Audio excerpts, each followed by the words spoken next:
지금 그 전주에 상륙을 해서 이 대전 쪽으로 이렇게 가고 있다고 합니다. 그래서 수도권을 약간 비껴서 남쪽으로 내려가서 간다고 하는데, 비가 그래도 거기는 많이 오고 바람이 많이 분다고 하니까 또 대전 쪽에 계신 분들, 또 우리 가족들은 어떻게 지내나 궁금한 생각이 들어서 아침에 일어나자마자 지금 진로가 어떻게 되는지 살펴봤더니 그렇게 돼 가고 있다고 하는 이야기를 들었습니다. 오늘 하루 건강하게 지내시고 또 아무런 연고 없이 무사히 무탈하게 잘 지내시기를 주님의 이름으로 축원합니다.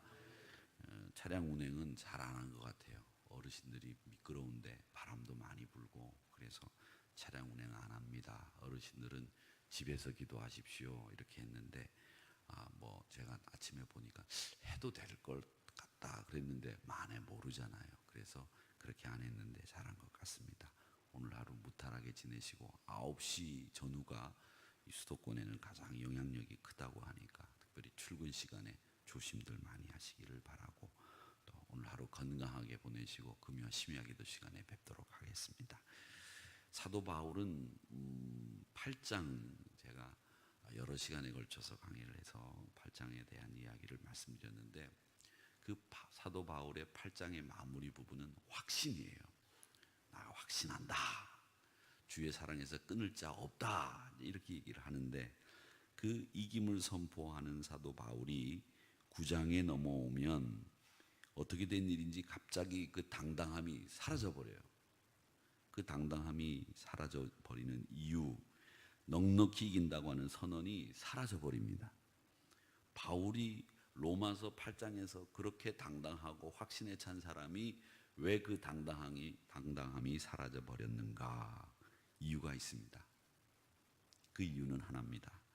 동족에 대한 사랑 때문이었습니다.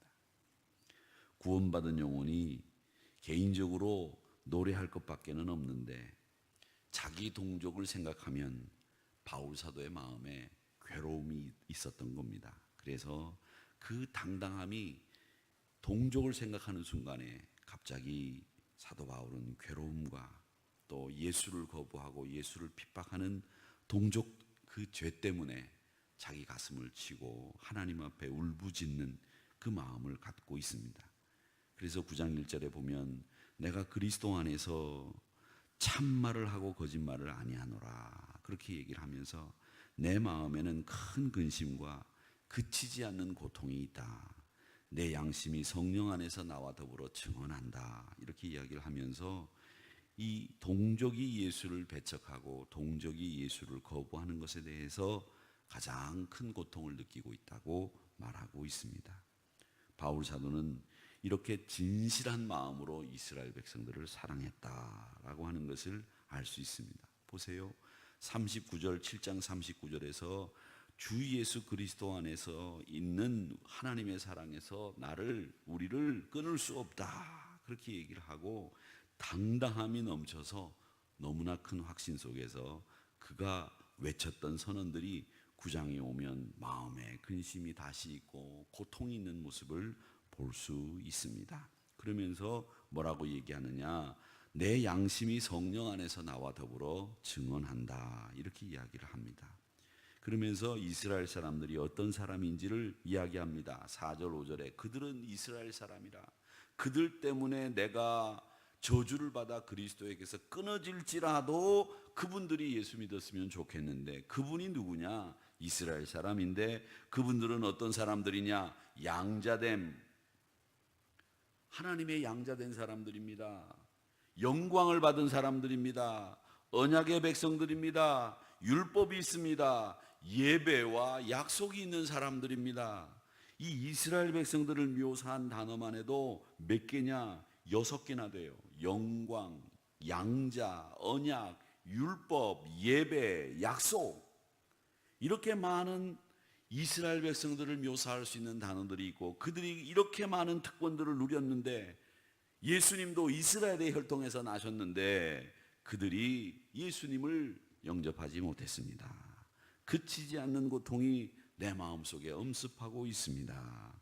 그렇게 얘기를 하면서 이 사랑하는 이스라엘 백성들을 위해서 사도 바울이 아파하고 있다는 겁니다. 여러분, 사랑은 바로 그겁니다. 사랑은 즐겁고 기쁜 마음보다 사랑의 마음은 아픈 마음이 더 큰 것 같아요. 사랑하면 아프잖아요. 그렇잖아요. 사랑하니까 아파요. 근데 이 바울 사도의 마음이 그래요. 사랑하니까 아픈 거예요. 내 마음에 큰 고통이 있습니다. 어찌하면 좋겠습니까? 내가 이방인의 사도로 부름을 받았습니다. 그런데 선택받은 유대인들을 향해서 복음을 들고 가지는 않았습니다만 유대인의 구원이 바울의 안중에 전혀 없었던 게 아니라 그 마음 한켠에는 늘 동족에 대한 구원의 뜨거운 열심이 자리 잡고 있었다라고 하는 것을 알 수 있습니다. 나중에 11장으로 넘어가 보면 바울 사도가 뭐라고 얘기하느냐면 내가 이방인인 너희들에게 말하노라. 내가 이방인의 사도인 만큼 내 직분을 영광스럽게 여기는데 이는 내 고륙을 아무쪼록 시기하게 해서 그들 중에 얼마를 구원하려고 내가 이방인들에게 복음을 전한다.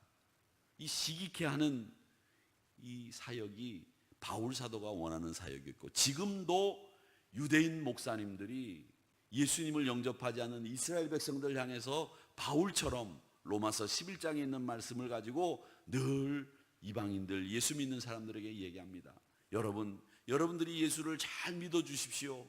그래서 이스라엘 사람들이 시기케 하는 능력이 좀 생겨서, 시기케 하는 마음이 생겨서 예수님 영접하게 해주세요 라고 하는 이 로마서 11장 13절의 말씀을 이 이스라엘 기독교인들은 이방인 기독교인들에게 말씀하고 있다는 겁니다.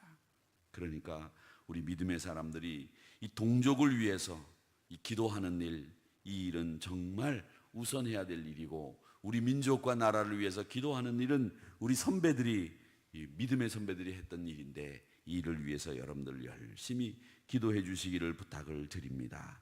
이 이스라엘 백성들이 땅 끝이라고 하는 이야기들을 선교학자들이 말씀한다고 이야기를 드렸는데, 구원받지 못한 사람들이 구원받는, 우리 동족들이 구원받는 그것을 위해서 가슴 아파하는 이 사도 바울의 심정이 우리의 심정이 되어서 우리 민족, 우리나라 구원받게 하기 위해서 애를 쓰면서 오늘도 내 주변에 있는 분들에게 예수님 증거하시는 저와 여러분이 되시기를 주님의 이름으로 축원합니다.